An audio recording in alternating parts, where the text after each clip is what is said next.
Good morning, Glory. Good morning. You beautiful people, you. Now, you may know, now this is not about me. All right, it's never about me. But I do want you to notice I have a tie on today. Now, don't get used to it. The next scheduled appearance of a tie may be Christmas Eve. But I ain't guaranteeing it, so, anyway. But it's good to see you. It's good to be together. Thankful that God has done this for us. One of the most gut-wrenching and hardest phrases, I think, in Scripture is Jesus was betrayed by a kiss. Now, I don't know about all the smooches you've had in your life. Smooches from people that love you, and hopefully smooches from people that you know. But anyway, we usually think of that. That's a good thing, right? A kiss, and it wrenches my heart to imagine that scene of Jesus being betrayed in the garden from the kiss of Judas. Last Sunday when we were together, we were talking about how we were beginning a journey together for a few weeks entitled Jesus in the Psalms. And we're looking at some of the Psalms that are found in the Bible, which are really hymns and songs and poems that really express the rawness of human life. I mean, you can find just about every emotion that a human being could express, an individual or even a community of faith express in the Psalms. And so we're kind of pulling from some to try to understand who Jesus is. You see, the early church did that. When they were trying to make sense of the things that happened with and to Jesus, they turned to what their Bible was at the time, what we know as the Old Testament or the First Testament, to try to make sense of everything that was happening. To understand or try to understand that this Jesus was who he said he was and who he claimed to be. That we have come to know as the Son of God. To help us to know how to live life. I'm always thrilled that even in contemporary music, because, this is ancient music, the Psalms, but in contemporary music we have expressed some of the things, the longings of human life. And some years ago, I think it was when in the early 80s, there was a band, and there still is a band, called U2, and they sang a song. And in that song, Pride in the Name of Love, they make reference to one who was betrayed with a kiss. How does that happen? Now, I mentioned last Sunday we were going to talk about some tender things. We talked about rejection last Sunday. Today we're talking about betrayal. It's not easy. Just saying the word, as with the word rejection, is hard. Betrayal. I think it began in the garden. If you were to open a Bible and you were to read in Genesis at the very beginning, things are wonderful, they're perfect. There's no sin, there's no brokenness. There's this sweet, sweet communion between God and Adam and Eve, and everything's good. It's perfect. It's very good. But somewhere along the line, because God gave us freedom, the possibility was introduced that trust could be broken. And in essence, that's one of the things that betrayal means, that a trust has been broken. You see, we understand that God invited Adam and Eve to trust him for everything needful for life. And Adam and Eve just quit trusting. They had a moment where they didn't believe, a moment where they wondered if God had the best for them in heart and mind. And in that moment, there was a breach of trust. I think that's where the first betrayal for humanity happened. And we've been dealing with that ever since. It's this spiral that goes on and on and on.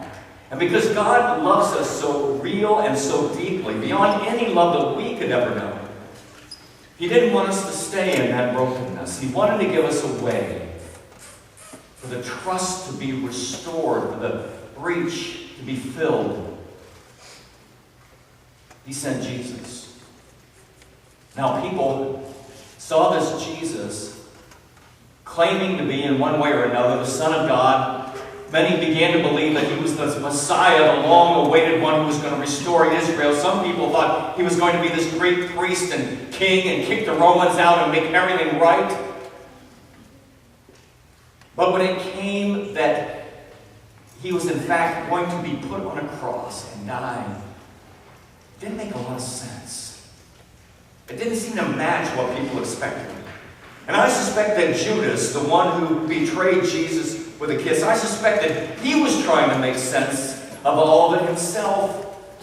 It may well be that he was just greedy and he wanted 30 pieces of silver to go to kind of do his own thing. It may be that he wanted to force Jesus' hand so that Jesus would become a king and kick the Romans out. And it may be simply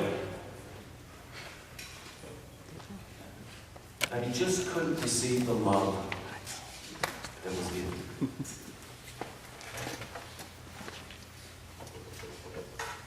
The history of humanity and God seeking to win us back is that God has provided way after way, time after time, most significantly at the time of Jesus through the law and the prophets, that people reduced to rule following and checking things off, and they got it all wrong. Because no one could ever be good enough.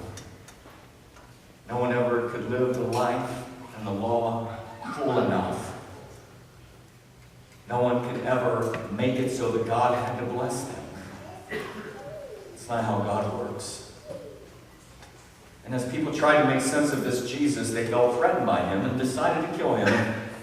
So on that night, when Jesus gathered with the 12 in the upper room and they shared the first Holy Communion, Judas had dipped the bread in the cup with Jesus, and yet he was the one out of all of them, the one who had watched Jesus heal people, and the one who had heard his teaching, and the one who had seen the dynamic life that God brings to him, and that they could share, and the one who had seen it all, somehow decided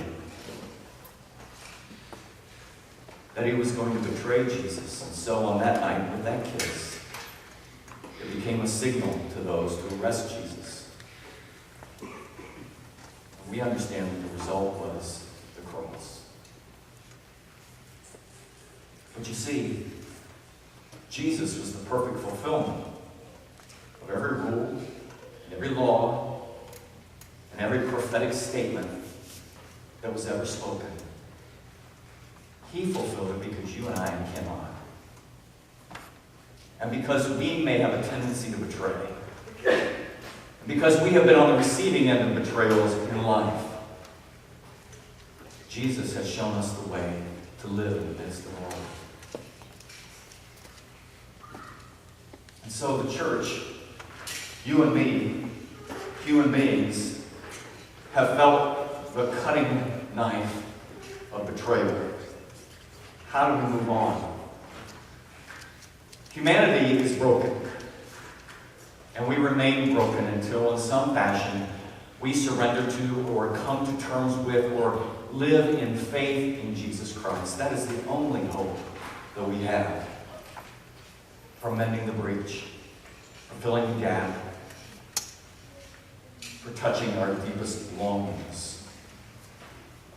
In trying to make sense of this betrayal of Judas for Jesus, the early church read in that Psalm 109 where it says, the psalmist was attacked without cause, was accused in return for love, his love and good repaid with evil and hatred. The church began to understand, and we began to understand, that that's talking about Jesus. That's describing what happened to Jesus.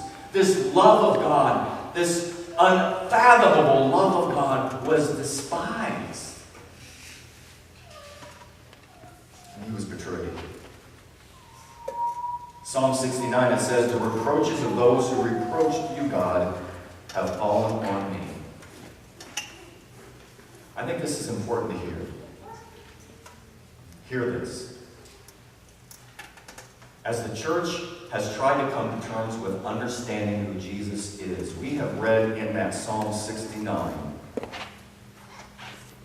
this: Jesus is an innocent sufferer. The reason I think it's important to hear that is because you are not the cause of the betrayals in your life. If you have been on the receiving end of a betrayal, it is not your fault.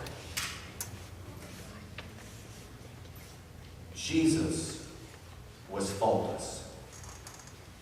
Jesus was sinless. If you have been a betrayer, and we've all been both, you need to hear the words that Jesus spoke while he was hanging on the cross and looking at those who put him there. He prayed, "Father, forgive them, for they know not what they do."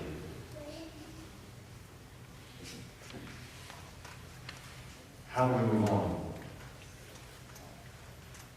We look at this and we say, well, who would possibly betray God? And can we really blame Judas if this was the plan of God all along? Well, God knew what would happen. God knew that Judas would do what Judas did. But God also gave Judas the freedom to do what he did. And he chose to betray Jesus. But God also chooses through Jesus to forgive. God also has made a way for the breach to be bridged. Jesus betrayed and crucified. But as we hear the story, we know that Jesus doesn't stay on that cross. He is buried and he doesn't stay in the grave. And that's because the betrayal does not stand. The effects of the betrayal are not the last point. The betrayal does not have the last say. But God has the last say. You see, Jesus had experienced everything that you have or possibly can ever experience in life. If you ever for a moment think God just doesn't get me or God just doesn't hear me, I want to assure you that whatever it is that you are experiencing in your life, God through Jesus experienced it. But here's the thing. He did not stay betrayed. He was raised from the grave and he lives. And because Jesus lives, you live. Because the betrayal did not hold him down. That betrayal will not hold you down. Because God rescues the brokenhearted. And not only that, God forgives the sinner. On that cross, Jesus, the sinless one, took upon himself all the sins of the world. So all of us sinners, the chief of whom you're looking at right now with the tie on, could stand before God, a free man, made new.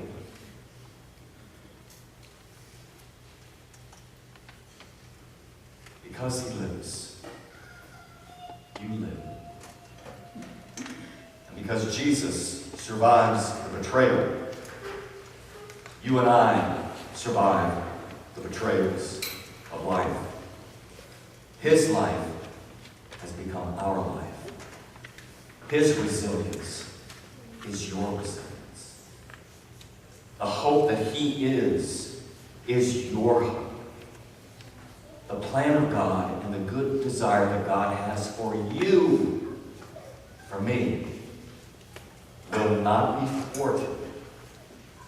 I don't care what it is that you're going through or have gone through. The plan of God, the good plan, the very good plan, the perfect plan, the hope and the joy that is intended for you will not, cannot be thwarted. Because he loves you. He loves us.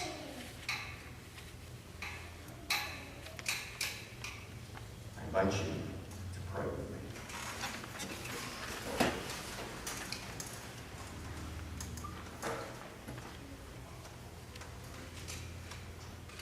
Dear God,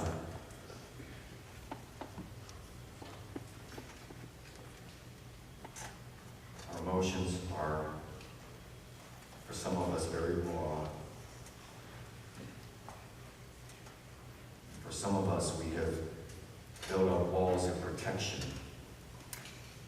because of betrayals.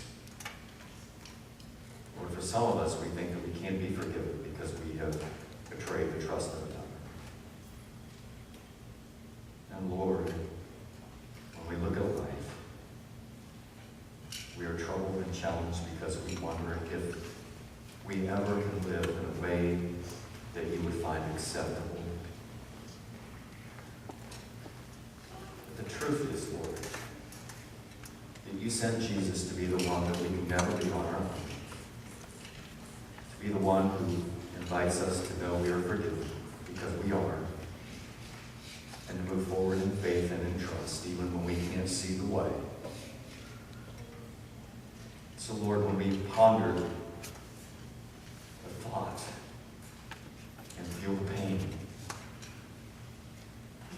help us to know that in the midst of our brokenness, in the midst of the brokenness of the world,